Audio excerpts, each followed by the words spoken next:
Hi guys, இன்றைக்கி அவன் பார்க்க போகிற படம் டேரக்டர் ஜோயா அக்தரோட டேரக்டரில் வந்த கல்லி பாய். இது ஒரு செம்மையான மோட்டிவேஷனல் மூவி. ஒரு ஸ்லம் ஹீரோவில் பிறந்த நம்ம ஹீரோக்கு அவனுக்கு நல்ல ஒரு திறமை இருக்குது. பட் தன்னால் சாதிக்கவே முடியாதுன்னு அவனுக்காக நினச்சிட்டு இருக்கான். பட் கடைசியில் அவன் சாதிச்சானா இல்லையா, இதில் வாழ்க்கையில் சந்தித்த சில பிரச்சனைகள் என்ன, இதை பேஸ் பண்ணி சொன்ன ஒரு மோட்டிவேஷனல் மூவி தான் கல்லி பாய். இது டேரக்டர் ஜோயா அக்தரோட மூவி. அவங்களோட படங்கள் எல்லாமே நம்மளோட எமோஷன் ரொம்ப கலெக்ட் பண்ணும். ஸோ அந்த மாதிரி ஒரு படம் தான் இந்த கல்லி பாய்ங்கிற படம். அண்ட் அது போக ஒவ்வொரு வருஷம் இந்தியா சார்பாக ஆஸ்கர் சில படங்கள் அனுப்புவாங்கள்ல, அந்த மாதிரி 2019 இந்த படத்தை ஆஸ்கர் அனுப்பியிருந்தாங்க. சரி, இப்போ வாங்க கல்லி பாய்ங்கிற இந்த கதைக்குள்ளே போகலாம். படத்தோட ஸ்டார்டிங்கே நம்ம ஹீரோ காமிக்கிறாங்க. நம்ம ஹீரோட பேர் முராட். மும்பையில் இருக்கிற தாராபியில் ஒரு சின்ன ஸ்லம் ஏரியாவில் வாழ்ந்துட்டு இருக்கான். இப்போ காலேஜ் படிச்சுட்டு இருக்கான். இவனுக்கு அந்த ஏரியாவில் சில ஃப்ரெண்ட்ஸ்லாம் இருப்பாங்க. அந்த மாதிரி படத்தோட ஸ்டார்டிங்கில் ஒரு ஃப்ரெண்டோட சேர்ந்து நைட்டு போயிட்டு இருக்கான். இவங்க என்ன பண்ண போகிறாங்க, எது கூப்பிட்டாங்க நம்ம ஹீரோ கொண்டு தெரியாது. என்னென்னு பார்த்தா அந்த ஊரில் ஒரு கார் இருக்கும். அந்த கார் ஆட்டை போட்டு அங்கேருந்து கொண்டு வந்துட்டு இருப்பாங்க. இதை பார்த்து நம்ம செம்ம கடுப்பாகும். வேணான்னு சொல்லுவான். பட் அவன் ஃப்ரெண்ட்ஸ் ஆட்டை போட்டு வந்துடுவாங்க. இதனால் லைட்டாக ஃப்ரெண்ட்ஸ் கூட போகிறதே நிப்பாட்டிடுவான். கட் பண்ணால் முராடோட வீட்டில் காலைல அவங்க அப்பா இருப்பார். முராடுக்கு அவங்க அப்பாவுக்கு ஆகவே ஆகாது. எப்போ பார்த்தாலும் அவன் திட்டிகிட்டே இருப்பார். இதனாலே அவங்க அப்பா கிட்ட அவ்வளோ பெருசாக பேச மாட்டான். தென் காலையில் அவன் பாட்டு பஸ்ஸில் கிளம்பி போயிட்டு இருக்கிறப்ப அதே பஸ்ஸில் ஒரு பொண்ணு ஏறுவா. இவ தான் அந்த படத்தோட ஹீரோயின். இவரோட பேர் சஃபினா. அவள் வரப்ப கூட அவங்க அம்மாவை கூப்பிட்டு வந்துருப்பா. 2 பேர் பஸ்ஸில் போயிட்டு இருக்கிறப்ப அவங்க அம்மா சீட்டில் உட்காந்துருப்பாங்க. தென் அதுக்கடுத்து அவங்க அம்மா இறங்க ஸ்டாப் வந்துடும். கரெக்டாக அவங்க அம்மா இறங்கின உடனே இவ போய் நம்ம ஹீரோ பக்கத்தில் உட்காந்துருவா. ஸோ அப்போ தான் நமக்கு தெரிய வருது இவங்க வந்து லவ்வர்ஸு. சின்ன வயசுல 2 பேரும் கிட்டத்தட்ட 10 வருஷமா லவ் பண்ணிட்டு இருக்காங்க. முராடுக்கு பாட்டு கேட்கணும் ரொம்ப பிடிக்கும். ஸோ அவங்க கூட சேர்ந்து இவ்வளோ அந்த பாட்டு கேட்டுட்டு இருப்பா. 2 பேரும் கையை பிடிச்சி ஒன்றா காலேஜ் போவாங்க. இந்த மாதிரி தான் லவ் போயிட்டு இருக்கோம். கட் பண்ணால் அடுத்த நாள் காலையில் முராடோட ஏரியாவுக்கு சில ஃபாரினர்ஸ் வருவாங்க. அதை இந்தியாவில் வந்து விளாக் எடுத்துட்டு இருப்பாங்களே, அந்த மாதிரி ஒரு கேங் வந்து தாராவி எப்படி இருக்குது, சங்க வீட்டில் எப்படி இருக்குன்னு பார்ப்போம் விளாக் எடுத்துட்டு இருப்பாங்க. இதுக்கு உங்களுக்கு ஏதாவது ஒரு வீடு தேவைப்படும்ல. ஸோ யார் வீட்டை பார்க்கலான்னு பார்க்குறப்ப நம்ம ஹீரோ வீட்டு தந்துருப்பாங்க. பாட்டி, நாங்கள் ஒரு விளாக் எடுக்கணும், உள்ளே வரலாமல் கேட்குறப்ப ஒரு 500 ரூபா கொடுங்க, வந்து வீடியோ எடுத்து போங்கன்னு சொல்கிறப்ப அந்த ஃபாரினர்ஸ் வீட்டில் வருவாங்க. பார்த்தா நம்ம ஹீரோ படுத்துருப்பான். அப்போ அங்கே இருக்கிற ஃபாரினரோட டீஷர்ட்டை பார்த்து, சார் இந்த டீஷர்ட் நல்லா இருக்குன்னு சொல்லுவான். அதுக்கு அந்த ஃபாரினரோ, இதுவா, இவர் ஃபாரினில் இருக்க ஒரு மிப்பர் ரேப்பர், இவரை பற்றி உனக்கு தெரியுமான்னு கேட்குறப்ப, தெரியுமே, இவர் பாட்டு கூட நான் கேட்பேன்னு சொல்லிட்டு லைனை ரேப் பாடிட்டு இருப்பான். இதை பார்த்து அந்த ஃபாரினருக்கு ரொம்ப ஆச்சரியமாக இருக்கும். பரவாயில்லையே மேன், வேற லெவலில் பாடுறேன்னு அவர் நம்ம ஹீரோ பாராட்டி அங்கேருந்து போயிடுவார். ஸோ இவனும் வீட்டில் சும்மாவே இருப்பான். கட் பண்ணால் நைட்டு அவனுக்கு ஒரு பேர் ட்விஸ்ட்டு காத்திருக்கு. பார்த்தா வேலைக்கு போனவங்க அப்பா நைட்டு காலையில் மட்டும் வீட்டுக்கு வருவார். இதை பார்த்து அவனுக்கு என்ன சொல்லி தெரில. ஏன்னா அவங்க அப்பா வைத்து என்னோட எதுவும் பேச முடியாது. ஸோ அவங்க அப்பா பாட்டு 2வது கல்யாணம் பண்ணி அந்த ஒய்ஃப் வீட்டுக்கு கூட்டி வருவாங்க. இவனுக்கு ரொம்ப சோகமாக இருக்கும். இவங்க அம்மாவை பார்ப்பான். இவங்க அம்மாவோட அவங்க அப்பா எதுவும் பேச முடியல. ஸோ அவங்க பாட்டு கிச்சனில் உட்காந்து அழுதுகிட்டே இருப்பாங்க. இதெல்லாம் பார்த்து முராட் ரொம்ப கஷ்டப்படுவான். இவன் கஷ்டத்தில் இப்படி மற்றவங்க சொல்லணும் கூட தெரில. ஸோ அதனால் அந்த கஷ்டம் எல்லாத்தையுமே ஒரு கவிதை எழுதிட்டு இருக்கான். கட் பண்ணால் இந்த பக்கம் சஃபினா காமிப்பாங்க. சஃபினாவோட அப்பா அந்த ஊரில் ஒரு டாக்டர். ஸோ இவ்வளோ எம்பிபிஎஸ் படிக்கிறனால அவங்க அப்பா ஹெல்ப்பாக கூடவே இருப்பா. இவ்வளோ பெருசாக வீட்டை விட்டு வெளியே அனுப்ப மாட்டாங்க. அதனால் அடிக்கடி ஃப்ரெண்ட்ஸை பார்க்குறேன்னு போய் சொல்லிட்டு நம்ம ஹீரோ பக்கம் வந்துட்டு இருப்பா. இந்த மாதிரி தான் லவ் லைஃப் போயிட்டுருக்கோம். அண்ட் அது போல் சஃபினா ரொம்ப பொசிட்டிவான ஒருத்தி. யாராவது ஹீரோ கிட்ட ஒரு பொண்ணு பேசினா போதும், அதை பார்த்து ஒரு செம்ம கடுப்பாயிருவா. ஹீரோ பேசினா தாங்கிட்ட மட்டும் தான் பேசணும், மற்ற யார்ட்டையும் பேசக்கூடாதுங்கிற அளவுக்கு நம்ம ஹீரோட பசிவாக இருப்பா. கட் பண்ணால் நம்ம ஹீரோ மசூதிக்கு போவான். அங்கே பார்த்தா அவன் தாய் மாமா இருப்பார். அதாவது இவங்க அம்மாவோட அண்ணன். இவன் தாய் மாமா பார்த்து, மாமா இந்த மாதிரி அப்பா நல்லா கிளம்ப மாட்டார்ல, நீங்கள் அதை பற்றி எதுவும் கேட்கலன்னு கேட்குறப்ப நான் என்ன கேட்குறது, அது உங்கள் அப்பாவோட விருப்பம், என்னால் எதுவுமே பண்ண முடியாதுன்னு அந்த தாய் மாமா பாட்டு அங்கேருந்து போயிறாரு. இதை பார்த்து நம்ம வீடு செம்ம கடுப்பாகும். சரின்னு அடுத்த நாள் காலையில் இவன் பாட்டு வழக்கம் போல காலேஜ் போய்ட்டுருப்பான். சஃபினா பக்கத்தில் உட்காந்துட்டு இருக்கிறப்ப இவன் பாட்டு ஃபோன் யூஸ் பண்ணிட்டே இருப்பான். பார்த்தா ஒரு அண்ணன் நம்பர்லேருந்து நம்ம வீருக்கு மெசேஜ் வந்துட்டு இருக்கோம். இதை பார்த்து சஃபினா சந்தேகப்படுவா. உடனே அவன் ஃபோனை பிடுங்கி ட்ரூ கலரில் போட்டு பார்ப்பா. பார்த்தா இவங்களோட காலேஜில் படிக்கிற ஒரு பொண்ணு அண்ணன் நம்பர்லேருந்து மெசேஜ் பண்ணியிருப்பா. இதை பார்த்து அவள் செம்ம கடுப்பாயிருது. இவன் எதுக்கு தேவையில்லாமல் யாருக்கு மெசேஜ் பண்ணு நினச்சி ரொம்ப கோமாங்க போவா. ஏண்டி உனக்கு எவ்வளோ திமிரு இருக்கும், நானும் அவன் லவ் பண்ண உனக்கு தெரியுமா தெரியாதா, எதுக்கு ஒன்று மெசேஜ் பண்ணு சொல்லிட்டு சண்டை போட்டுட்டு இருக்கா. 2 பேத்துக்கு அது வாக்குவாதமாகி ஒருத்தர் அடிக்க ஆரம்பிச்சிருவாங்க. பார்த்தா நம்ம ஹீரோயின் அந்த பொண்ணு போட்டு செம்மையாக அடிச்சிருவா. அவளுக்கு உடம்புல காயமாயிரும். சரி, அந்த பொண்ணு எங்கே போவான்னு பார்த்தா நம்ம ஹீரோட அப்பா இருக்கார்ல, அந்த ஹாஸ்பிட்டலில் இருப்பா. அங்கே போய் ட்ரீட்மெண்ட் பார்த்துட்டு எல்லாத்தையும் வளர வச்சிருவா. இந்த மாதிரி ஹீரோ உங்கள் பொண்ணு லவ் பண்ணுறாங்க, நான் அந்த பையன்ட்டு பேசுறதுக்காக என்ன போட்டு அடிச்சிட்டா, நீங்கள் என்னென்னு கேளுங்கன்னு சொல்கிறப்ப அவங்க அப்பா கோவந்துடும். நம்ம ஹீரோ உட்கார வச்சு, ஏண்டி அந்த பொண்ணு சொல்கிற உண்மையா, நீ அந்த பையன் லவ் பண்ணுறேன் கேட்குறப்ப, இல்லைப்பா அவள் போய் சொல்கிறா, எங்களுக்குள்ள சின்னதாக ஒரு சண்டை தான், மற்றபடி நான் லவ்லாம் பண்ணேன்னு சொல்லிட்டு ஃபோன் எடுத்து காட்டுவா. பார்த்தா மெசேஜ் வந்து எதுலையுமே அவன் பையன் நம்பரே இருக்காது. ஸோ தன்னோட பொண்ணு எந்த தப்பும் பண்ணலன்னு இந்த அப்பாவும் நம்பிட்டு இருக்காங்க. கட் பண்ண அடுத்த நாள் காலையில் வழக்கமாக காலேஜ் போவாங்க. அப்போ அவங்க காலேஜ் சின்னதாக ஒரு கல்ச்சர்ஸ் மாதிரி போயிட்டுருக்கும். பார்த்தா நிறைய பேர் ஸ்டேஜில் ஏறி பாட்டு பாடிட்டு இருப்பாங்க. அந்த மாதிரி ஒரு பொண்ணு பாட்டு பாடிட்டு இருக்கிறப்ப கீழே ஒரு போய் கலாச்சி தள்ளிடுவான். இதனால இந்த பொண்ணு வருத்தப்பட்டு ஸ்டேஜோடு கீழே இறங்கிறோம். அப்போ MC ஷீர்னு ஒருத்தர் ஸ்டேஜில் ஏறுவார். அந்த கலாச்சி பையனை பார்த்து, ஆமாம் அந்த பொண்ணு நல்லா தானே பாட்டு பாடினா, எது கலாச்சின்னு கேட்குறப்ப, ஒன்றும் இல்லைப்பா, ஒரு பொண்ணு பாட்டு பாடினா கலாய்க்கணும்ல, இருப்பாங்கல்ல, அதான் கலாய்ச்சின்னு சொல்கிறப்ப ஓ அப்படியா இப்போ நான் பாருன்னு சொல்லிட்டு அவனை கலாய்ச்சி ஒரு பாட்டு பாடிக்கிட்டு இருக்கான். இதை பார்த்து அந்த பையனுக்கு அவமானமாக போயிடும். கூடுத்துட்டு தெரிச்சு வர்றப்ப இதை நம்ம வீரை பார்த்துட்டு இருப்பான். அந்த ஆள் பாரு ராப் சாங்கிறது இவனுக்கு ரொம்ப பிடிச்சி போயிருக்கும். ஸோ இவட கூடத்துல இருந்து ஆளுக்காக செம்மையாக கத்திட்டு வீட்டுக்கு போவான். வீட்டுக்கு போன வேலையாக அந்த ஆளுக்கு எஃபியில் ஃபாலோ கொடுப்பான். ஏன்னா எப்படிதான் அவர்கிட்ட பழகணும், நம்ம ராப் கற்றுக்கணும் ஒரு லைட்டாக ஒரு ஆசையாக இருக்கும். அப்போ தான் நம்ம ஹீரோக்கு ஒரு விஷயம் தெரிய வருது. பார்த்தா அவங்க அப்பாவுக்கு சின்னது ஆக்சிடென்ட் ஆயிருக்கும். சீக்கிரம் ஹாஸ்பிட்டல் போகணுன்னு சொல்கிறப்ப இவனு அங்கே போய் பார்ப்பான். அவங்க அப்பா கால் அடிப்பட்டு நடக்க முடியாத மாதிரி இருப்பார்.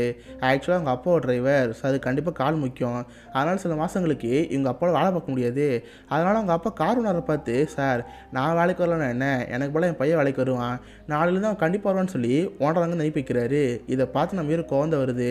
ஏன்னா இவனுக்கு இவங்க அப்பா மாதிரி வேலை செய்யணும்னு ஆசை இல்லை. பட் ஒரு வழி இல்லாமல் அந்த வேலைக்கு போயிட்டுருப்பான்.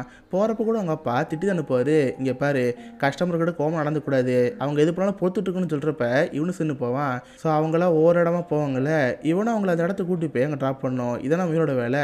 ஒரு வழியாக ஃபஸ்ட்டே வேலை முடிஞ்சிருவான். நைட் ஹீரோனை பார்க்க வரப்ப 2 இடத்துக்குள்ள கிஸ்ஸிங்கில் ஓடிட்டு இருக்கோம். அப்போ நம்ம ஹீரோவை பார்த்து, ஆமாம் நம்ம ஃபோனில் தான் படம் பார்ப்போமா, நல்லா இருக்குன்னு சொல்கிறப்ப என்கிட்ட நெட் இல்லையே, எப்படி பார்க்கன்னு கேட்குறப்ப இவ பேக்லேருந்து ரிசிட் எடுக்கிறா. என்னென்னு பார்த்து ஐபேடு. இதை பார்த்து நம்ம செம்ம ஆச்சரியமாக இருக்கும். ஹே ஒரு நாள் மட்டும் இது தரியாப்பா, நான் வீட்டில் வச்சுட்டு அடுத்த நாள் தரேன்னு சொல்கிறப்ப டே லூஸு நான் இதை உனக்காக தான் வாங்கினேன் நீயே வச்சுக்கோன்னு சொல்கிறப்ப நம்ம செம்ம ஹாப்பியாக இருக்குது. செகண்ட் ஹீரோனுக்கு ஒரு கிஸ் கொடுத்துட்டு அவன் பாட்டு வீட்டுக்கு போயிடுறான். இந்த பக்கம் நம்ம வீட்டுக்கு போகிறப்ப அவங்க அப்பா அம்மா கேட்பாங்களே, அது கொண்டு யோசிச்சு ஆரம்பிச்சிடறா. இந்த மாதிரி நீங்கள் ஒரு ஐபேட் வாங்கி கொடுத்தீங்களே அது தொலைஞ்சிருச்சு மன்னிச்சிருங்கன்னு சொல்கிறப்ப அவங்க அப்பாவும் அது பெருசாக எடுத்துக்க மாட்டாங்க. கட் பண்ண அடுத்த நாள் இவர் திரும்ப டிரைவர் வேலைக்கு போகிற மாதிரி இருக்கும். அந்த மாதிரி கார் ஓட்டிகிட்டு போகிறப்ப அந்த ஓனர் இருக்கார்ல, அவங்களோட பொண்ணு டிகிரி முடிச்சிருப்பாங்க. 2வது டிகிரிக்கு ஃபாரின்ல போய் படிக்க சொன்னால் அந்த பொண்ணு போகமாட்டேன்னு சொல்லுவா. அப்பா அதான் ஒரு டிகிரி முடிச்சிட்டல, எதுக்கு நான் திரும்ப படிக்கணும்னு கேட்குறப்ப அவர் நம்ம ஹீரோ பார்த்து பேசுவார். தம்பி நீ என்னப்பா படிக்கிற, காலேஜ் போகிறேன்னு கேட்குறப்ப ஆமாம் அங்கிள் இப்போ ஒரு டிகிரி முடிக்க போகிறேன், ஃபைனல் இயரில் இருக்குன்னு சொல்கிறப்ப பார்த்தியா ஒரு கூலிக்காரன் பையனை ஒரு டிகிரி முடிச்சிருக்கான், அப்போ உனக்கு அவனுக்கு என்ன வித்தியாசம் இருக்க போகுது, ஸோ அதுக்காக நீ டிகிரி படிக்கணும், நான் சொல்கிறது கேளுமான்னு அது அப்பா பேசுவார். இதை பார்த்து நான் மீறி செம்ம கடுப்பாது. அவனோட வாழ்க்கையில் அவன் அப்படி என்ன பண்ணிட்டான், அவன் என்ன தான் பண்ணாலும் கடைசி வரைக்கும் ஒரே ஒரு பேர் தான் இருக்குது, கூலிக்கார பையங்கிறது.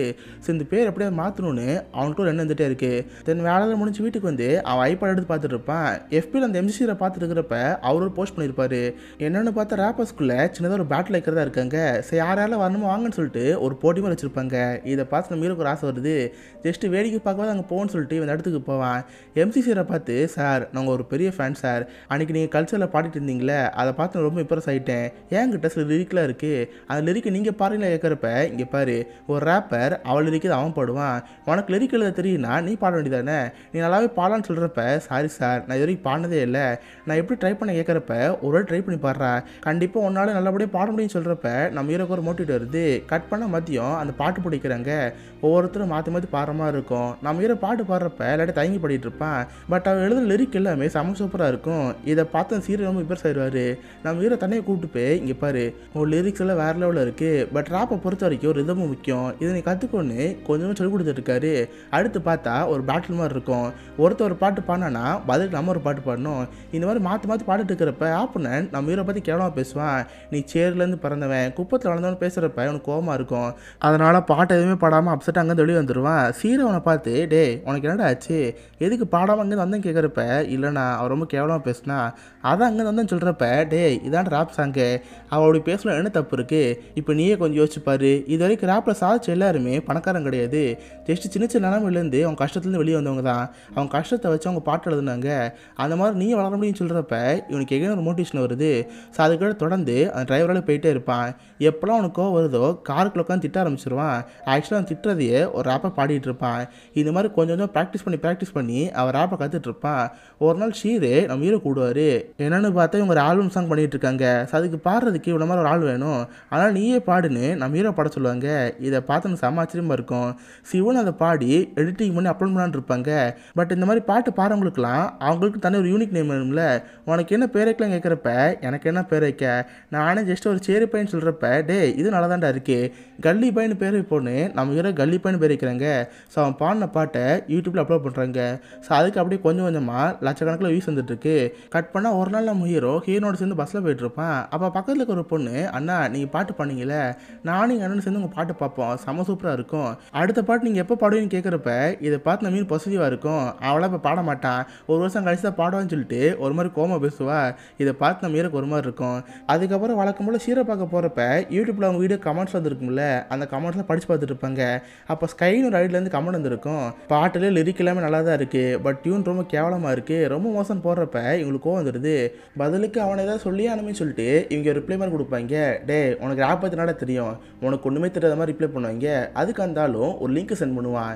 என்னென்னு அதை கிளிக் பண்ணி பார்த்தா அவர் ரிலீஸ் பண்ண ஒரு ராப் சாங் ஓடிட்டு இருக்கும். அந்த ராப் சாங் வேற லெவல் இருக்கும். இதை பார்த்து நம்ம ஹீரோவை அந்த எம்சிசியோ சாக்காயிடுவாங்க. இது என்ன அந்த ஆள்கிட்ட இன்னொரு ரிப்ளை வரும், நான் உங்களை பார்க்கணும்னு ஆசைப்பட்றேன், இந்த இடத்துக்கு வரீங்களே கேட்குறப்ப இவங்களும் செம ஷாக்கிங்காக இருக்குது. சரி வாரோன்னு இவங்களும் ரிப்ளை பண்ணிடுவாங்க. இதுக்கு அடுத்து நம்ம ஹீரோ வழக்கமாக வீட்டுக்கு போவான். ஃபேமிலியாக எல்லாரும் ஒன்றா உட்காந்து சாப்பிட்டு இருக்கிறப்ப இவரோட தாய்மா வீட்டுக்கு வந்திருப்பாரு. அவர் அப்படியே ஹீரோட்ட கேட்டு பார்ப்பாரு, டே உனக்கு காலேஜ் முடிய போதில்ல, நான் ஒரு ஆஃபீஸ் வச்சிருக்கேன்ல, அந்த இடத்துக்கு வேலைக்கு வா, என்கிட்ட வேலை பாருன்னு சொல்கிறப்ப இவனு சேர்த்து சொல்லிட்டு இருப்பான். பட் இவனுக்கு ஆஃபீஸில் போய் வேலை பார்க்கணுங்கிறதுக்கு இன்ட்ரெஸ்டே கிடையாது. தென் அவன் பாட்டு வீட்டுக்குள்ளே போயிட்டு இருக்கிறப்ப இவ சித்தி இருக்காங்களே, அவங்க ஃபோனை பார்த்துட்டு இருப்பாங்க. பார்த்தா நம்ம ஹீரோ பாடின பாட்டு தான் ஓடிட்டு இருக்கோம். அதை பார்த்து அவனுக்கு ரொம்ப பிடிச்சி போயிருக்கோம். ஏ தம்பி நீயா இப்போ அந்த பாட்டு பண்ண, செம்ம சூப்பராக பாடிருக்குன்னு சொல்கிறப்ப இவனும் தேங்க்ஸ்ன்னு சொல்லுவான். இந்த அம்மா அதோட விடாமல் அவங்க ஹஸ்பண்ட் கூடுவாங்க, எங்கே பாருங்களேன் உங்கள் பையனோட பாட்டு செம்ம சூப்பராக இருக்குது, நல்லா பாடிருக்குன்னு சொல்கிறப்ப இந்த அப்பா அதை பார்த்து செம்ம கடுப்பாயிடுறாரு. ஆளுக்கு வந்து எல்லாரும் முன்னாடி கணக்கு சப்புனாரு. ஏண்டா இந்த மாதிரி பாட்டு பாடுறதுக்கு உன்னை படிக்க வச்சேன், உங்கள் படிப்புக்கு எவ்வளோ செலவு எனக்கு தெரியுமா, மரியாதை எல்லாம் மூட்டை கட்டி வைன்னு சொல்லிட்டு அவங்க அப்பா திட்டுவார். இதை பார்த்து நம்ம ஹீரோ கோவந்த வரும். பட் எதையும் கண்டுக்காமல் அவன் பாட்டு கேஷுவலாக இருப்பான். கட் பண்ண அடுத்த நாள் நம்ம ஹீரோ அந்த ஷீர் இருக்காங்களே, ரெண்டு பேர் சேர்த்து ஒரு இடத்துக்கு போவாங்க. அதான் அந்த ஸ்கைங்கிற ஆள் கூப்பிட்டுருப்பாள். ஸோ அவனை பார்க்கலாமேன்னு சொல்லி அந்த இடத்துக்கு போயிருப்பாங்க. பட் அங்கே போய் பார்த்தா தான் தெரியுது அந்த ஸ்கைங்கிற ஆள் பையன் கிடையாது பொண்ணுன்னு. ஸோ இவங்களும் என்னென்னு பேச போகிறாங்க. அந்த ஸ்கை இவங்களை பார்த்து, இங்கே பாருங்க நான் இந்த மாதிரி ஒரு மியூசிக் கம்பெனி வச்சுருக்கேன், நிறைய இண்டிபெண்டன்ட் சிங்கரோட சாங் எடுத்து என் சேனலில் பப்ளிஷ் பண்ணுவேன், ஸோ அதில் வர காசில் ஷேராக பிரிச்சுக்கோம், உங்களுக்கு தேவையான ஆஃபீஸ் செட்டப் எடிட்டிங்னு எல்லாத்தையும் நாங்கள் பார்த்துக்கோம், உங்கள் வேலையெல்லாம் வெறும் பாடுறது மட்டும்தான், பட் அவுட்புட் வரதில் ஆளு பாதி பேர் பிரிச்சுக்கலாம், இது ரீலி உங்களுக்கு ஓகேவான்னு கேட்குறப்ப இவங்களே செம ஷாக்கிங்காக இருக்கும். ஏன்னா இவங்களே பாடுறது காசு இல்லாமல் இருந்திருப்பாங்க. இப்படி ஒரு ஆளை தேடி வரப்ப, மேடம் நாங்கள் கண்டிப்பாக பண்ணுறோம், உங்கள் லேபிளுக்காக பாட்டு போகிறோன்னு எங்களோட அக்செப்ட் பண்ணிக்கிறாங்க. கட் பண்ணால் நம்ம ஹீரோ ஹீரோனை பார்க்க போவான். காலையில் அந்த லேடியை பார்த்தால அந்த பொண்ணை சொல்ல ஆரம்பிச்சிடுவான், ஹே நாங்கள் இன்றைக்கி ஒரு மியூசிக் கொண்டாட பார்த்தோம்ப்பா, அவங்க ஃபாரினில் படித்தவங்க போல், நாங்கள் பாட்டு பாடுறத அவங்க பப்ளிஷ் பண்ண போகிறாங்களாம், நாங்கள் செம ஹாப்பியாக இருக்குன்னு சொல்கிறப்ப நம்ம ஏதோ ஒரு பசிவான கேரக்டராச்சு, ஒரு பொண்ணோட பேர் கேட்டுனா கோமாயிரா. பட் மியூசிக் பற்றி கேட்காம, ஆமாம் நீ மியூசிக்கில் தான் போக போறியா, நம்ம காலேஜில் படிப்புலாம் இருக்குல்ல, அதை என்ன பண்ண போகிறேன்னு கேட்குறப்ப இவனுக்கு என்ன செய்ய தெரில. ஃபுல் டைமாக மியூசிக்லேயே இருந்தால் இவனால் படிப்புலேயே கான்சன்ட்ரேட் பண்ண முடியாது. ஸோ முடிஞ்சளவு ட்ரை பண்ணுறேன்னு நம்ம ஹீரோட சமாளிச்சுட்டு இருப்பான். பட் அதே நேரத்தில் அவன் வீட்டில் எப்போ தான் சண்டையாக தான் போயிட்டுருக்கோம். அதான் அவங்க அப்பா ரெண்டாவது கல்யாணம் பண்ணியிருப்பார்ல, ஸோ அதனால் இவங்க அம்மாவை அப்பா கடையில் சண்டையாக போட்டுட்ருப்பாங்க. இதை பார்த்து நம்ம ஹீரோக்கு இதுவும் கஷ்டமாக இருக்கும். பட் இருந்தாலும் முடிஞ்ச அளவுக்கு அவன் மியூசிக்கில் பேஷனேட்டாக இருக்கான். காலேஜுக்கு போனால் அங்கே இருக்கிற ஜூனியர் பசங்களாம் நம்ம ஹீரோ பார்ப்பாங்க, அண்ணா நீங்கள் தான் கல்லி பாய், உங்கள் பாட்டெலாம் பார்ப்பேன் நம்ம ஹீரோ பாட்டுவாங்க. ஸோ இந்த விஷயம் நம்ம ஹீரோக்கு ஒரு நாள் தன்னம்பிக்கை கொடுக்குது. ஸோ அடுத்த நாள் ஸ்கையை பார்க்க போவான். ஸ்கை அவங்க ஸ்டூடியோவில் ஒரு பாட்டு பாடான்னு இருக்காங்க. ஸோ நம்ம ஹீரோ எம்சிசிஆர் சேர்ந்து தான் அந்த பாட்டை பாடியாகணும். ரெண்டு பேரும் அந்த பாட்டை பாடி ஷூட்டிங் முடிஞ்சிடும். ஸோ அதை அப்படியே எடிட்டிங்லாம் பண்ணி பப்ளிஷ் பண்ணிடுவாங்க. பார்த்து இந்த சாங்கு வேற லெவலில் ஹிட் ஆகும். கல்லி பாய்ங்கிற அந்த பேர் நிறைய பேருக்கு தெரிய வரும். நைட்டு வீட்டுக்கு போய் அவங்க அம்மாட்ட காமிச்சு, பாத்தியாம்மா உன் பையன் எப்படி பாட்டு பாடுறேன் நல்லா இருக்கான்னு கேட்குறப்ப அவங்க அம்மா நம்ம ஹீரோ பாராட்டுறாங்க. கட் பண்ணால் நம்ம ஹீரோ அவன் ஏற ஃப்ரெண்ட்ஸோடு இருந்துட்டு இருப்பான். அப்போ அதில் ஒரு திருட்டு பையன் இருக்கால, அவனை பார்க்க சில பசங்க வந்துருப்பாங்க. அப்போ தான் தெரிய வருது அவன் சின்ன பசங்களை வச்சு கஞ்சா வச்சுருக்கான்னு. இதை பார்த்து நம்ம ஹீரோ கோவம் வரும். டே நீ பண்ணுறது தப்புடா, இந்த மாதிரி பசங்க வச்சு எல்லாம் பண்ணக்கூடாதுன்னு சொல்கிறப்ப, இங்கே பாரு இங்கே எதுவுமே தப்பு இல்லை, இந்த சின்ன பசங்க இங்கே வராங்கன்னா இவங்களை விட்டு எவனோ ஒருத்தர் இருப்பால, போய் அவங்க அம்மா அப்பாட்ட கேளு எதுக்கு உங்கள் பையன் இந்த மாதிரி தொழில் விட்டேன்னு, என்னால் அந்த தொழில் நிறுத்த முடியாதுன்னு சொல்லிட்டு அந்த ஃப்ரெண்டு மாதிரி பண்ணிகிட்டு இருப்பான். இதை பார்த்து நம்ம ஹீரோ லைட்டாக கடுப்பாக இருக்கும். கட் பண்ணால் நைட்டு ஸ்கை நம்ம ஹீரோ கூடுவா. என்னென்னு பார்த்து அவங்க பண்ண பாட்டு ஹிட் ஆயிடுச்சுல, ஸோ அதுக்காக சின்னதாக பார்ட்டி பண்ணுவோன்னு நம்ம ஹீரோ கூட்டு போயிருப்பாங்க. பட் இந்த விஷயத்தை நம்ம ஹீரோ இங்கிட்ட சொல்லியிருக்க மாட்டான். இன்கேஸ் இவளோட வெளியே போகிறது தெரிஞ்சா அவள் பாசிட்டிவ் ஆகல. ஸோ அதனால் இந்த விஷயத்தை நம்ம ஹீரோ மறைச்சிருப்பான். நல்லா பார்ட்டி பண்ணிட்டு ரெண்டு பேரும் காலில் உட்காந்துருப்பாங்க. அப்போ நைஸாக அந்த பொண்ணு நம்ம ஹீரோ பக்கத்தில் வருவா. ஏன்னா நம்ம ஹீரோக்கு கேர்ள் ஃப்ரெண்ட் இருக்காங்கிற விஷயம் அந்த பொண்ணுக்கு தெரியாதா. ஸோ நெருங்கி பக்கத்தில் வந்து நம்ம ஹீரோக்கு ஒரு கிஸ் தருவா. ஸோ இவனும் குடிபோதிலேருந்தனால அதை பெருசாக கண்டுக்க மாட்டான். கட் பண்ணால் அடுத்த நாள் காலையில் நம்ம வீட்டிலேருந்து ஃபோன் வரும். டே நேற்று நைட் எங்கடா போய் தொலைஞ்ச, நான் எவ்வளோ நேரம் ஃபோன் பண்ணாலும் எடுக்க வெளியே, எங்கடா போனேன் கேட்குறப்ப, அதுவா நான் எங்கேயும் போகல, ஜஸ்ட்டு ஃபோன் ஆஃப் பண்ணிட்டு படுத்து தூங்கிட்டேன், ஃபோன் எடுக்காமல் பொண்ணுக்கு சாரின்னு சொல்லி அந்த விஷயத்தை பற்றி நம்ம கிட்ட சொல்லாமல் விட்டுருப்பான். கட் பண்ண அடுத்த நாள் ஒரு பேர் நியூஸே வருது. பார்த்தா ஃபாரினுக்கு ஒரு ரேப்பர் இந்தியாவுக்கு வராரு. இந்தியாவில் சின்னதாக ஒரு ரேப் கான்டெஸ்ட் வைக்கலான்னு இருக்காரு. சில ஜெயிக்கிறவங்களுக்கு 10 லட்சம் கிடைக்கும். அண்ட் அது போக அந்த ரேப்பரை பார்க்குற வாய்ப்பும் கிடைக்கும். ஸோ இந்த ஆப்பர்ச்சுனிட்டி பயன்படுத்திக்கோங்க நியூஸ் வந்துட்டு இருக்கோம். இதை பார்த்து நம்ம ஹீரோ டீமுக்கு செம்ம ஹாப்பியாக இருக்குது. நம்ம அந்த கான்டெஸ்ட்டில் கலந்துக்கிறோம், 10 லட்சம் வின் பண்ணுறோம். அந்த ஆளை பார்க்குறோன்னு எல்லாம் செம்ம ஹாப்பியாக இருப்பாங்க. கட் பண்ண அன்றைக்கி நைட்டு சின்னதாக ஒரு பார்ட்டி இருக்கும். எல்லோரும் அவங்க கேர்ள் ஃப்ரெண்ட் கூட்டி வந்துருப்பாங்க. ஸோ நம்ம ஹீரோ சரின்னு அவளை வர இந்த பார்ட்டி கூட்டி போயிருப்பான். எல்லோரும் ஜாலியாக பேசிட்டு இருக்கிறப்ப அந்த ஸ்கை சும்மா இருக்கணும்ல, தேவையில்லாமல் ஹீரோட லவர்கிட்ட ஃபோட்டோலாம் காமிச்சிட்டு இருப்பா. பார்த்தியா இது இன்றைக்கி நாங்கள் பார்ட்டி பண்ணோம், அப்போ எடுத்த ஃபோட்டோன்னு சொல்லிட்டு அன்றைக்கி எடுத்து ஃபோட்டோவில் காமிச்சிட்டு இருப்பா. இதை பார்த்து ஒரு செம இருக்கும். இது என்னைக்கு எடுத்ததுன்னு கேட்குறப்ப அந்த பார்ட்டி நடந்த டேட்டை சொல்லுவா. அன்னைக்கு ஃபோன் பண்ணி கேட்டிருப்பா, நம்ம மறைச்சிருப்பானா. இதை பார்த்து ஒரு செமக்கோ வந்துடும். ஹீரோட்ட போய் ஏண்டா அந்த பொண்ணோட ஒன்றா இருந்தியா, அன்றைக்கி நான் கேட்டப்போ நைட்டு தூங்கிட்டேன்னு சொன்னியே அப்படி சொன்னல பொய்யான்னு கேட்குறப்ப, இங்கே பாரு நான் ஒன்று இது வேணும்னு மறைக்கல, இன்கேஸ் எங்கே சொன்னால் இந்த மாதிரி கோவப்படுவில்ல அதான் சொல்லாமல் இருந்தேன், ப்ளீஸ் என்னை மடிச்சுன்னு சொல்கிறப்ப அவளுக்கு கோவம் தான் வரும். பக்கத்தில் இந்த ஸ்கை வேற வந்து சாரிடா உன் கேர்ள் ஃப்ரெண்டுக்கு எல்லாம் தெரியும் நினச்சேன், என்னை மன்னிச்சிடான்னு சொல்கிறப்ப நம்ம சரின்னு விட்டுருப்பான். பட் நம்ம மீன் கோவமாகி ஒரு பாட்டில் வருவா. வந்து ஸ்கை மண்டலில் அடிக்கிறப்ப அவன் மண்டலேருந்து ரத்தமாக வந்துட்டுருக்கு. உடனே போலீஸ் கேஸ் ஆகி ஸ்டேஷன் வரையும் போயிடுவாங்க. பட் ஸ்கை நம்ம ஹீரோவில் கேஸ்லாம் கொடுக்க மாட்டா. சார் நாங்கள் விட்ரா பண்ணிக்கிறோம், நீங்கள் கேஸ் எதுவும் போட வேணான்னு போலீஸ் சமாதானப்படுத்திடுவா. பட் இந்த விஷயம் நம்ம ஹீரோட அப்பா அம்மாவுக்கு தெரிஞ்சு அவங்க வந்துடுவாங்க. ஹீரோனை தனியாக கூட்டு போய் ஏண்டி இங்கே என்ன நடந்துட்டுருக்கு, அன்றைக்கி நம்ம அந்த பையனை பற்றி எதுவும் தெரியாது சொல்லிட்டு இருந்தேன், இவ பார்த்து அந்த பையனை சுற்றிட்டு இருக்க, நீ இந்த பையன் லவ் பண்ணுறேன்னு கேட்குறப்ப ஆமாம் லவ் பண்ணுறேன், எனக்கும் மற்ற பொண்ணுங்க மாதிரி சந்தோஷமாக இருக்குன்னு ஆசை, லிப்ஸ்டிக் போடணும்னு ஆசை, சுடிதார் போடணும்னு ஆசை, பட் ஒரு நாள் கூட நீங்கள் அந்த மாதிரி பண்ண விட்டதே இல்லை, அட்லீஸ்ட் இதாவது நான் எனக்கு பிடிச்ச மாதிரி பண்ணுறேன்னு சொல்கிறப்ப அவங்க அம்மா கோவம் வருது. நம்ம ஹீரோ போட்டு அடி நடிக்கிறாங்க, நீ படித்ததெல்லாம் போதும் டிசி வாங்கிடுவோம், காலேஜ் டாப் அப் பண்ண சொல்கிறப்ப இவ அப்போ தான் கெஞ்சிக்க ஆரம்பிப்பா. அப்பா இன்னும் 1 வருஷம் தான் இருக்குது, ப்ளீஸ் நான் கண்டிப்பாக இந்த டிகிரி முடிச்சுதான் ஆகணும், நான் தான் காலேஜ் டாப்பர் வேறு, எனக்கா இது பண்ணுங்கப்பா சொல்கிறப்ப சரி நீ இதுக்கடுத்து காலேஜ் போகலாம், பட் டெய்லி காலையில் ஈவினிங் நான் தான் கூட்டிகிட்டு போவேன் புரியுதான்னு சொல்லி நம்ம ஹீரோனுக்கு கார் போடுறாங்க. அண்ட் அது போய் ஹீரோனுக்கு மாப்பிள்ளை பார்க்க ஆரம்பிக்கிறாங்க. நிறைய மாப்பிள்ளைங்க வீட்டுக்கு வரப்ப இவ கோமா பேச ஆரம்பிக்கிறா. ஒவ்வொரு மாப்பிள்ளையும் திட்டி இங்கே அனுப்பிட்டே இருக்கா. இதை பார்க்குறவங்க அப்பா அம்மாவுக்கு என்ன செய்யணும் தெரில. இந்த பக்கம் நம்ம ஹீரோ வழக்கம் போல ஸ்கையை பார்க்க போவான். 2 பேரும் பாட்டு பாடிட்டு இருக்கிறப்ப இப்போ ஸ்கை நம்ம ஹீரோட நெருங்கலாக ட்ரை பண்ணுவான். நம்ம ஹீரோ கிஸ் தரப்ப நம்ம ஹீரோ அவாய்ட் தான் பண்ணுவான். இங்கே பாரு நானும் ஹீரோனு இப்போ பிரேக்கப்பில் தான் இருக்கோம், பட் அதுக்காக நீ அட்வான்டேஜில் எடுத்துக்காத, சின்ன வயசுலேருந்து இப்போ வரைக்கும் என்கிட்ட ஒன்றுமே இருந்ததில்லை, பட் இப்போ அவன் லவ் பண்ணிகிட்டு இருக்கா, எனக்கும் அவள் தான் முக்கியம், ப்ளீஸ் நான் அண்டர்ஸ்டாண்ட் பண்ணிக்கோன்னு சொல்கிறப்ப ஸ்கை வளர ஆரம்பிக்கிறா. சரி எல்லாம் முடிஞ்சோன்னா நம்ம ஹீரோ வீட்டுக்கு போவான். பார்த்த வழக்கம் போல வீட்டில் சண்டை போயிட்டு இருக்கோம். இவங்க அப்பா இவங்க அம்மா போட்டு அடிக்கிறப்ப இந்த வாட்டி நம்ம ஹீரோ கோவந்துடுது. எதிர்த்து இவங்க அப்பா அடிக்க ஆரம்பிக்கிறான். இங்கே பாரு இதுக்கடுத்து எங்கள் அம்மா மேலே ஒரு அடி படக்கூடாது, பட்டுச்சுன்னு உன்னை கொண்டுன்னு சொல்கிறப்ப அவங்க அப்பா கோருது. திரும்ப நம்ம ஹீரோ அடிக்க வரப்ப இவங்க அப்பா தான் படிச்சுட்டு இருப்பான். இதை வீட்டில் இருக்கிறவங்க பாட்டி பார்த்துட்டு இருக்கோம். பாட்டி இவங்க அம்மா பார்த்து ஏண்டி பிள்ளை வளர்த்துருக்க பாரு உன் புருஷனே கை நட்டு அடிக்கிறான், என்னது தான் பிள்ளை வளர்த்துருக்கோன்னு அந்த பாட்டி திட்டே இருக்கும். அந்த அப்பா கோவமாகி இங்கே எவனும் வீட்டில் இருக்கக்கூடாது, மரியாதை இங்கே வெளியே போங்கன்னு சொல்கிறப்ப நீ என்ன சொல்கிறது, நாங்களே போகிறோன்னு நம்ம ஹீரோ அவங்க அம்மாலாம் துணிமெல்லாம் பேக் பண்ணிகிட்டு இருக்காங்க. இது அந்த வீட்டில் இருக்கிற பாட்டி பக்கம், ஹே நீங்கள் வீட்டு விட்டு போகிறீங்க, நீங்கள் வீட்டு விட்டு போட்டு யாருமே பார்க்க மாட்டாங்களே, நானும் கூட வரேன்னு சொல்கிறப்ப ஆமாம் நீ தான் நல்லா பிள்ளை வளர்த்துருக்கீல, உன் பிள்ளை உன்னை பார்த்துக்கோன்னு சொல்லிட்டு அவங்க போட்டு விட்டு போயிடுவாங்க. இப்போ அந்த பாட்டிக்கு அவங்களோட மகிமை தெரிய வருது. இப்போ நைட் இவங்க தங்கறதுக்கு ஒரு இடம் வேணும், எங்கே போகணும்னு பார்க்குறப்ப அதான் அவங்க தாய்மாமா இருக்கார்ல, ஸோ அந்த வீட்டில் போய் ஸ்டே பண்ணிட்டு இருக்காங்க. பட் அவர் நிறைய ரூல்ஸ் வச்சுட்டு இருக்காரு. முறாடு இதுக்கு அடுத்து ஆஃபீஸில் வேலை பார்க்கணும், பாட்டு பாரு அது பண்ணுறது, இதுக்கு அடுத்து போகக்கூடாது, புரியுதான்னு கேட்குறப்ப நம்ம இருக்கு என்ன செய்ய தெரில. ஏன்னா இவனுக்கு சொந்தமாக காசு இருந்தால் இவன் என்ன வேணா பண்ணலாம். பட் இப்போ அவங்க மாமா டிபார்ட்மெண்ட் இருக்கனால வேறு வழி இல்லாமல் சரின்னு சொல்கிறான். தினமும் காலையில் ஆஃபீஸ் போகிறப்ப அவங்க மாமாக்கான ரொம்ப போரிங்காக இருக்குது, வேறு வழி இல்லாமல் அங்கே வேலை பார்த்துட்டு இருப்பான். அண்ட் ஆயிரத்தில் இவனுக்குமே கொஞ்சம் காசு தேவைப்படுது. ஸோ என்ன செய்யலாம் பார்க்குறப்ப அதை திருட்டு ஃப்ரெண்ட் ஒருத்தர் இருப்பால அவனை பார்க்க போவான். மச்சான் அர்ஜென்ட் ரொம்ப காசு தேவைப்படுது, என் ஃபேமிலி இப்போதைக்கு நடுத்தரில் இருக்குது, நான் உன்னை தான் நம்பியிருக்கேன்னு சொல்கிறப்ப வேறு வழியே இல்லை, நீ இந்த வேலையை பண்ணிதான்னு சொல்லி நம்ம ஹீரோ கூட்டி போவான். பார்த்தா வழக்கம்போல ஒரு கார் ஆட்டையை போட்டு நம்பர் பிளேட்டில் மாற்றி வச்சுருவாங்க. ஸோ இது மூலமாக நம்ம ஹீரோ காசு வரும், அதை வச்சு குடும்பத்தை ரன் பண்ணிகிட்டு இருப்பான். அதே நேரத்தில் கொஞ்சம் அந்த பாட்டுக்கு ப்ராக்டிஸ் பண்ணிகிட்டு இருப்பான். இன்னும் 2-3 நாட்களில் அந்த பாட்டுக்கான காடஸ்ட் வரப்போகுது. ஸோ அதுக்காக கலந்துக்கலான்னு பார்க்குறப்ப அன்றைக்கி மாமாவோட ஆஃபீஸில் வேலை பார்த்தாகணும். ஸோ அன்றைக்கி கண்டிப்பாக லீவ் போட்டே ஆகணும். என்ன செய்யணும் தெரியாமல் நம்ம ஹீரோ அவங்க மாமா பார்க்க போவான். மாமா இந்த மாதிரி நாளைக்கு ஒரு கான்டெஸ்ட் வருது, நான் அதுக்காக கண்டிப்பாக போய் ஆகணும், ஒரு நாள் மட்டும் லீவு தாங்கன்னு சொல்கிறப்ப அவங்க மாமா கோவம் போடுவார். இங்கே பாரு நீ லைஃப்பில் சாதிக்கணும்னு நினைக்கிற, பட் நம்மளால் சாதிக்க முடியாது, வேலைக்காரன் பையன் வேலைக்காரனாக இருந்தாகணும், போ உனக்கு லீவ்லாம் தர முடியாது, அப்படி இன்கேஸ் நாளைக்கு லீவ் போட்டினா உன்னை வேலை எடுத்து தூக்கிடுவேன் புரியுதான்னு சொல்லி நம்ம ஹீரோ வந்து அனுப்பி வச்சுருவாரு.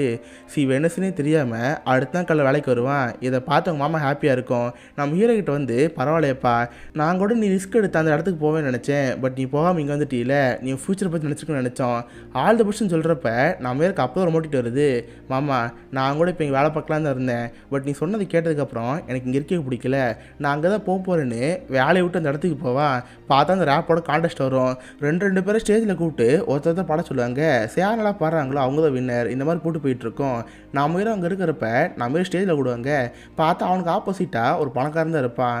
வழக்கமாக நம்ம ஹீரோ கேவலப்படுத்தி பேசுவான். நீ குப்பத்துலேருந்து வளர்ந்தவன், சீரில் வாழ்ந்தவன்னு சொல்கிறப்ப நம்ம ஹீரோக்கு இந்த வாட்டி கோவம் வரல. பதிலுக்கு இவன் ரேப் பாட்டு பாட ஆரம்பிக்கிறான். நான் என்னதான் குப்பத்தில் பிறந்தாலும் என் சொந்த காலில் நின்றுட்டு இருக்கேன்டா, பட் உன்ன மாதிரி ஆளுங்கள்லாம் உங்கள் அப்பா காசு வளர்ந்தவங்க, உங்களுக்கு என்னடா தராமல் இருக்குங்கிற மாதிரி நம்ம ஹீரோ பதிலுக்கு ரேப் பாடுவான். ஸோ அவன் பாடின ரேப்பு அங்கிளுக்கு ரொம்ப பிடிச்சி போயிடும். ஸோ ஒரு வழியாக அந்த கான்டெஸ்ட் முடிஞ்சிடும். யாரெல்லாம் ஃபைனலுக்கு போகிறீங்கன்னு ஒருத்தர் செலக்ட் பண்ணிட்டு இருப்பாங்க. பார்த்தா நம்ம ஹீரோட பேர் வந்துடும். பட் நம்ம ஹீரோ கூடவே எம்சிசின்னு ஒருத்தர் இருந்தார்ல, அவரை செலக்ட் பண்ண விட்டுருப்பாங்க. இதை பார்த்து நம்ம ஹீரோ ரொம்ப கஷ்டமாக இருக்கும். பட் எம்சிசிர் அதை பார்த்து கவலைப்பட மாட்டார். நம்ம ஹீரோ கட்டி பிடிச்சி, டே நீ இவ்வளோ தூரம் வந்துட்டில, அதே பெரிய விஷயம்டா, நீ போய் கலக்குன்னு நம்ம ஹீரோ பாராட்டுவார். இதை பார்த்து நம்ம ஹீரோ ரொம்ப பெருமையாக இருக்கும். இங்கே அப்படியே கட் பண்ணால் நம்ம ஹீரோட வீட்டை காமிப்பாங்க. ஒவ்வொரு மாப்பிள்ளை ஃபோட்டோ காமிச்சு ஏதாவது ஒரு மாப்பிள்ளை செலக்ட் பண்ணுற, இல்லைன்னா காலேஜுக்கு அனுப்பப்பட்டு சொல்கிறப்ப இவரும் ஒவ்வொரு பையனை பார்த்துட்டு இருக்கா. பார்த்தா ஒரு பையன் நம்ம ஹீரோட ஃப்ரெண்டு. இவனை அப்படியே காக்கா பிடிப்போன்னு அந்த பையனை செலக்ட் பண்ணுறா. அடுத்த அந்த பையனோட வீட்டிலேருந்து மேரேஜுக்கு வரப்ப இவன் அந்த பையனை தனியாக கூப்பிட்டு போகிறா. இங்கே பாரு, நான் ஒன்றும் கல்யாணம் பண்ண கூப்பிடல, நீ உடனே இப்போ ஹீரோட்ட பேசுகிற, இந்த மாதிரி உடனடியே ஹீரோனை பார்க்க வரணுமா, அப்படி வரலைன்னா அவனை தான் கல்யாணம் பண்ணிக்க சொல்லணும், புரியுதான்னு கேட்குறப்ப அந்த பையனுக்கு அப்போ தான் புரியுது நம்ம ஒரு பலியாடுன்னு. வேறு வழி இல்லாமல் இவனே ஈவினிங் நம்ம ஹீரோ பார்க்க போவான். ஹீரோ நடந்தாலும் சொல்கிறப்ப அவனுக்கு கோவம் வருது. எப்பறம் ஏன் நீ பொண்ணு பார்க்கலாம் கேட்குறப்ப, டே நான் எங்கடா பொண்ணு பார்த்தேன், அவளை தான்டா வர சொன்னான், சீக்கிரம் நீ அவளை பார்த்து என்னென்னு பேசு, இல்லைனா என் உயிர் தான் வாங்குவேன்னு சொல்கிறப்ப நான் வெறும் சரின்னு ஹீரோனோட வீட்டுக்கு போகிறான். ஹீரோனுக்கு மெசேஜ் பண்ணி நான் இந்த மாதிரி வீட்டு பின்னாடி தான் இருக்கேன், அந்த இடத்துக்கு வான்னு சொல்கிறப்ப இவ்வளோ அங்கே வருவா. இவ உடனே கட்டிப்பிடிச்சி, சாரி அன்றைக்கி மிஸ் அண்டர்ஸ்டாண்ட் நடந்துருச்சு, என்னை மன்னிச்சுன்னு சொல்கிறப்ப, அதை தப்பு நான் பண்ணி என்ன பண்ணியிருப்பேன், நான் வேணும் ஒரு பையனை கிஸ் பண்ணான்னு கேட்குறப்ப இவன் சாரி மன்னிப்பு கேட்பான். ஸோ நம்ம ஹீரோன்னு ஒரு வழி இல்லாமல் ஹீரோ அக்செப்ட் பண்ணிக்குவா. அப்போ தான் நம்ம ஹீரோ ஒரு சர்ப்ரைஸ் ரிவீல் பண்ணுவான். அந்த கான்டெஸ்ட் இதை காமிச்சு, பார்த்தியா இதில் செலக்ட் ஆகிட்டேன், இன்கேஸ் இதில் மட்டும் நான் ஜெயிச்சேன்னா 10 லட்சம் ஆயிரும், இதுக்கடுத்து ஈஸியாக உங்கள் அப்பாவோட வந்து பொண்ணு கேட்கலாம் எப்படின்னு கேட்குறப்ப நான் மீன் செம்ம ஹாப்பியாக இருக்குது. ஹீரோ கட்டி பிடிச்சி அங்கேயே கிஸ் பண்ணிட்டு இருப்பாங்க. ஸோ நானும் அந்த கான்டெஸ்ட் காரன்னு நான் மீன் சொல்லிட்டு இருக்கா. கட் பண்ணால் எல்லாத்தையும் முடிச்சுட்டு நம்ம ஹீரோ வீட்டுக்கு வருவான். வந்து பார்த்தா அங்கே அவங்க அப்பா இருப்பார். காலைல அவங்க மாமாவோட ஆஃபீஸ் வேலை போயிருப்பாள். பட் வேலையை விட்டு வந்தோடனே அவங்க அப்பா தெரிஞ்சு போயிருக்கும். இதை பார்த்து ஒரு சமக்கமாக இருப்பார். ஏண்டா நீங்கள் தான் தனியாக போய் வாழ்ந்துட்டு இருக்கீங்களே, உங்கள் மாமா பரிதாபப்பட்டு ஆஃபீஸ் வேலை வாங்கி கொடுத்தாருல, எதுக்கு அந்த வேலையை விட்டு திட்டுறப்ப, இங்கே பாரு நான் இந்த மாதிரி மியூசிக்கில் சாதிக்கணும்னு ஆசைப்பட்றேன், நான் அங்கே தான் போகணும்னு சொல்கிறப்ப, என்னது மியூசிக்கில் சாதிக்க போறியா, அப்போ இவ்வளோ படிப்பு செலவு பண்ணலை, அந்த காசில் எங்கே போகிறது, யார் எனக்கு அந்த காசில் திருப்பி தருவான்னு கேட்குறப்ப, உனக்கு என்னையா நீ செலவு பண்ண காசு திருப்பி பண்ண அவ்வளோதானே, இந்த ஒரு வாரம் பொறுத்துக்கோ, கான்டெஸ்ட் முடிஞ்சால் நானே விட்டு தரேன், மரியாதை இங்கேருந்து போன்னு சொல்கிறப்ப அவங்க அப்பா உடவே மாட்டார். இங்கே பாடுறா நீ பண்ணுற ஒரு பெரிய கனவு, நம்மள மாதிரி ஆட்கள்லாம் சாதிக்க முடியாது, ஊர்க்குருவி பறந்தாகாதுங்கிற மாதிரி அந்த அப்பா பேசிட்டு இருப்பாரு. பட் நம்ம ஹீரோ அவன் முயற்சி வர மாதிரி தெரில. இங்கே பாருப்பா நீயே ஒரு நாள் என்ன பார்ப்ப, அப்போ நீ என்னை பற்றி புரிஞ்சுக்குவேன்னு அவங்க அப்பாவுக்கு சவால் விட்டு அங்கேருந்து போவான். கட் பண்ணால் அடுத்த நாள் காலையில் நம்ம ஹீரோட ஏரியாவுக்கு போலீஸில் வராங்க. ஏன்னா ஃப்ரெண்ட் வந்து திருடுனா இருந்தால அவன் போலீஸ்கிட்ட மாட்டிட்டான். அவனை அரெஸ்ட் பண்ணி அங்கேருந்து கொண்டு போகிறப்ப நம்ம ஹீரோ ரொம்ப கஷ்டமாக இருக்கும். ஸ்டேஷன் போய் அவன் ஃப்ரெண்டை பார்ப்பான். எனக்கு கார் திருடுறப்ப இவனு தானே கூட இருந்தான், சாரி மச்சான் எனக்காக நீ கார் திருடுனேன், என்னை மன்னிச்சிட்றா, நான் வேணா அந்த பழி ஏற்றுக்கிறேன் ப்ளீஸ் நீ வெளிவான்னு சொல்கிறப்ப அந்த ஃப்ரெண்டால் கண்டுக்கவே மாட்டான். டேய் என்னைக்காக தான் நான் அவனால் போலீஸ்கிட்ட மாட்டோண்டா, என் வாழ்க்கை கடைசியாக ஜெயிலில் தான் முடிய போகுது, பட் ஓ வாழ்க்கை அப்படி கிடையாது, நீ சாதிக்க பிறந்தவன் போ, இதை பற்றி மனசு நினச்சிக்காத, போய் ஜெயிஸ்டன் வந்து பாருன்னு சொல்கிறப்ப நம்ம எனக்கு ரொம்ப பெஸ்ட்டாக இருக்கும். சரின்னு அங்கேருந்து கிளம்பி அந்த கான்டெஸ்ட்டுக்கு போவான். இப்போ ஒரு வழியாக அந்த கான்டெஸ்ட் ஆரம்பிக்குது. ஒருத்தரை வந்து அவங்க ராப் சாங் பாடிட்டு இருக்கிறப்ப கடைசியாக நம்ம ஹீரோ பாட வருவான். இவன் என்ன பாட்டு பாடானா, இவன் ஃபஸ்ட்டு ஒரு லீக் எழுதியிருப்பாள், அதாவது அவங்க அப்பா கூட 2வது கல்யாணம் பண்ணியிருப்பாரு, அப்போ ஒரு கோவத்தில் இருந்திருப்பான். ஸோ அந்த கோவத்தை வெளிப்படுத்தணுன்னே ஒரு லிரிக் எழுதியிருப்பாள், அந்த லிரிக் வச்சு தான் இப்போ ரேப் பாட ஆரம்பிக்கிறான். பார்த்தா அந்த ரேப்பு செம்ம வைப் பண்ணிட்டு இருக்குது. எல்லோரும் பார்த்து செம்மையாக கத்தி பாடிட்டு இருக்காங்க. கீழே நம்ம ஹீரோன்னு இருந்து ஆவுன்னு கத்திட்டே இருப்பா. ஒரு வழியாக அந்த போட்டி முடிஞ்சிடும். பார்த்தா அந்த போட்டியில் ஜெயிச்சது நம்ம ஹீரோ தான்.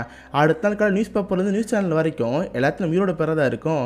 கட் பண்ணால் நம்ம ஹீரோயின் அவள் வீட்டில் நியூஸை பார்த்துட்டு இருப்பா. அவங்க அப்பா அம்மா காது நல்லா ஒழுன்னு சவுண்டாக நியூஸ் வச்சு கேட்டுட்டு இருப்பா. ஸோ அவங்க அப்பா அம்மா அதை பார்த்து பரவாயில்லையே நல்லா பண்ணி லவ் பண்ணியிருக்கான்னு நினச்சி நம்ம ஹீரோ பார்த்துட்டு இருப்பாங்க. கட் பண்ண இந்த பக்கம் நம்ம ஹீரோ அவள் ஏரியாவுக்கு வருவான். பார்த்தா இப்போ அவள் ஏரியாவே நம்ம ஹீரோ வரவேற்காக நின்றுட்டு இருக்கும். எல்லாரும் சேர்ந்து நம்ம ஹீரோ கூப்பிட்றப்ப நம்ம ஹீரோ செம்ம ஹாப்பியாக இருப்பான். அவன் பாட்டியில் நம்ம ஹீரோ கூப்பிட்டு சாரிப்பா என்னை மன்னிச்சிடு உன்னை பற்றி புரிஞ்சிக்காம பண்ணிட்டேன்னு நினச்சி அவங்க பாட்டி வருத்தப்பட்டு இருப்பாங்க. ஸோ இப்போ நம்ம ஹீரோ ரொம்ப ஃபேமஸான ஒருத்தன் மாறிட்டான். ஸோ ரேப் சாங்கில் அவனுக்கும் ஒரு இடம் கிடச்சிருச்சு. கட் பண்ணால் இப்போ நம்ம ஹீரோ அந்த ஊரில் ஒரு பெரிய மியூசிக் கான்சர்ட் வச்சுருக்கான். அவனை பார்க்குறதுக்கு ஆயிரக்கணக்கில் ரசிகர்கள் வந்திருக்காங்க. சரி அங்கே போய் பாடான்னு பார்க்குறப்ப அவன் ஸ்டேஜுக்கு கீழே அவங்க அப்பா இருக்கார். இப்போ தான் அவங்க அப்பாவுக்கு அவங்க பையன் சொன்னது புரிய வருது.